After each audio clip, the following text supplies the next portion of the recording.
Hello, welcome back. Phew. Where do I start?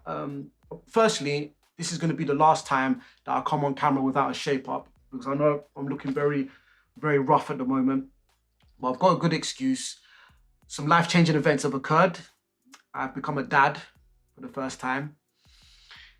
And obviously I knew 9 months ago that I was going to be in this position. And I think that's really what prompted me to begin this journey. I think it's really important for people like myself who are children of Nigerian or African immigrants that have come to the UK in the last 20 or 30 years, because we're going to be the first generation, for example, who will raise our children without physical violence, I hope. But as an example, smacking or beating or punishing your children is something that is very, very commonplace in Nigeria. But in the UK, it's slightly different. And that's just one example of many how I felt as though my home life contradicted with the life of contradicted with the society around me, if that makes sense. So let's get back into the story. We are now in September 2001.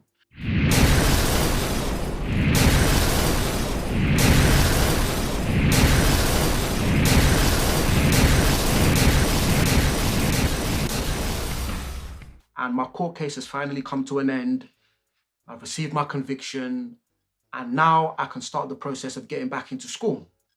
I was still technically a pupil at Thamesmead Community College.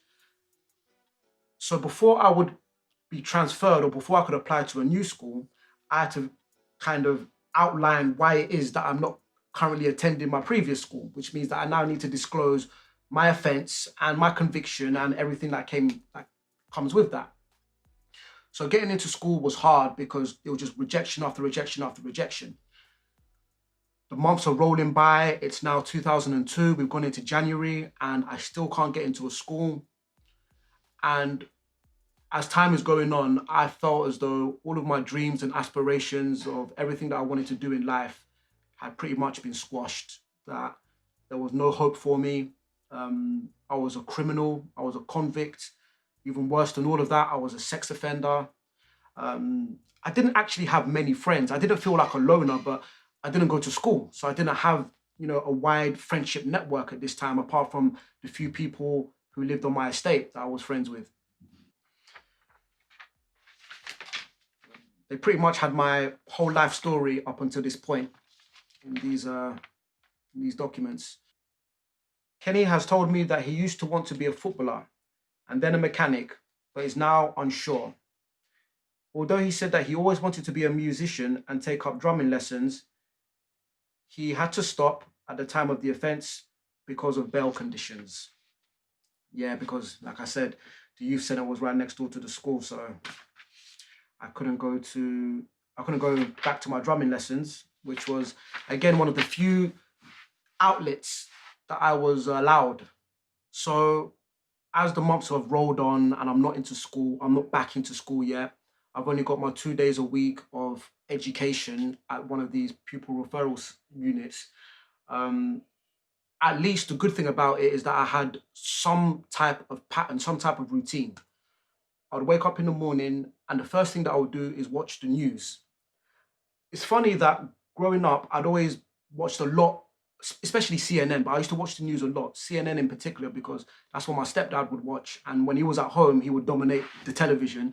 So I would sit down and watch the news with him. And I'd always find it quite interesting because in America, there was always a lot of crazy things happening. I remember Bill Clinton's impeachment and watching that. And I remember it was a lot of American politics we used to watch, but George Bush's election and how he rigged the election with Al Gore and all of these kind of things. I remember watching it and knowing that this was beyond my age, but kind of finding some kind of interest in it. So I'd watch the news in the morning, then it would be Judge Judy, Sally Jesse Raphael, Jenny Jones, Divorce Court, all of these, American talk shows. I'd watch that till about 11 o'clock, 12 o'clock in the afternoon. And then I'd go to the corner shop, buy a newspaper again to help me feel like I was intellectual. So I'd go and get a 10p Sun newspaper and I would get on the bus and then ride the bus up to the town centre and back. sometimes I would be looking for other children, like other people or other kids that were either bunking off school or basically other bad kids. And I would find out the spots that these kids would hang around. You know, they'll be in parks smoking weed, or there might be a block. You go up to the top floor, you'll find some kids there smoking, or so I'd always just, float around and pop up in all of these different places and, make new like friends, but not really spend much time with them because I always knew I couldn't be out late. I had to get back home. I know that my mum was under a lot of pressure because everybody was concerned that I wasn't, getting back into school, or I hadn't, started my education again. And every time a school would deny me or deny me a place, we'd have to appeal. The social worker would have to write a report again, and I'd have to rehash the same incident over and over again. And yeah, in this report, the social worker says, Kenny's situation and circumstances are quite extraordinary. He is, in my opinion, a gifted, creative, and intelligent young person who would be an asset to any mainstream school. Unfortunately, it's inappropriate for Kenny to return to Thamesmead Community College, given the nature of the offences. Nevertheless, all the professionals involved in Kenny's education, welfare, and supervision are extremely concerned about his development whilst he remains out of mainstream school. Unfortunately, Kenny's mum has had little success finding a vacancy at a Bexley school. I would therefore respectfully request that the panel gives serious consideration to Kenny's appeal. So basically, after we'd applied to all of the schools in the Bexley borough, we had to now start applying for schools in a different borough. And yeah, still no luck. But again, living at home and not going to school, not having an outlet, my home life was very stifling. Where I would just watch the news all day long or watch all of these, talk shows and, Judge Judy and all of this nonsense, I wasn't receiving the kind of stimulation that a 12, 13, 14-year-old kid is supposed to be getting. So, and again, like I said, I never had any hobbies. I couldn't play football. I couldn't do all of the things that I enjoyed doing. But to make myself feel smart and to make myself feel educated, I would always buy the Sun newspaper. Probably the worst tabloid trash I could be, consuming. But again, it was cheap, and I just felt that smart people read newspapers, so that's what I did. So I developed a little hobby, and I would start collecting news articles from the Sun newspaper. And again, I never used to think that I was doing anything wrong. And I think it's because my name was Israel that I always had an awareness. I'd always want to watch the news to find out what was going on in Palestine, because that's what the only time I ever seemed to hear this name on TV was when, some kind of bomb or some kind of explosion or something like that. It was always, big news. So I started collecting articles from newspapers about the Israeli-Palestinian conflict. And as an adult now, in hindsight, if I was to put myself into my mum's shoes, African woman, she has a son, 13 years old, been kicked out of school, he's been arrested, criminal record and all of this stuff. And she finds this book, and I guess my mum panicked. I don't know what she thought this was or what she thought was going through my head to do all of this, but, she was worried and she beat me. Yeah, I got beaten for making this book, and I was told never to do it again.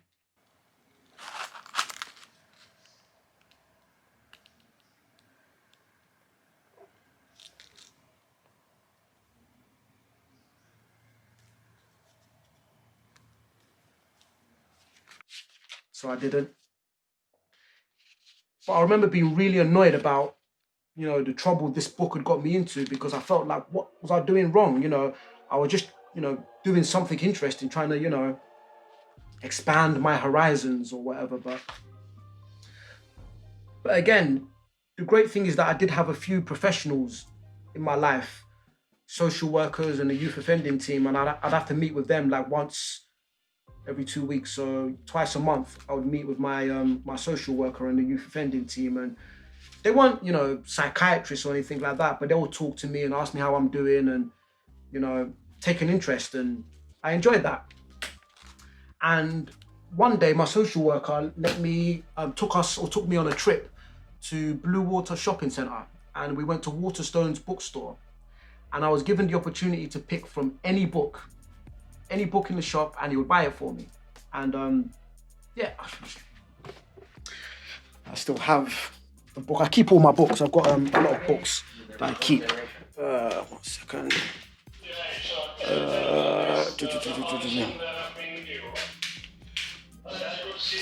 Ignore the background noise, but yeah. So here's the collection. There it is.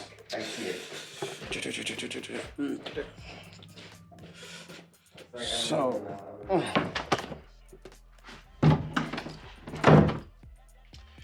here we go. So, when given the opportunity to pick any book in the bookstore, I come out with this.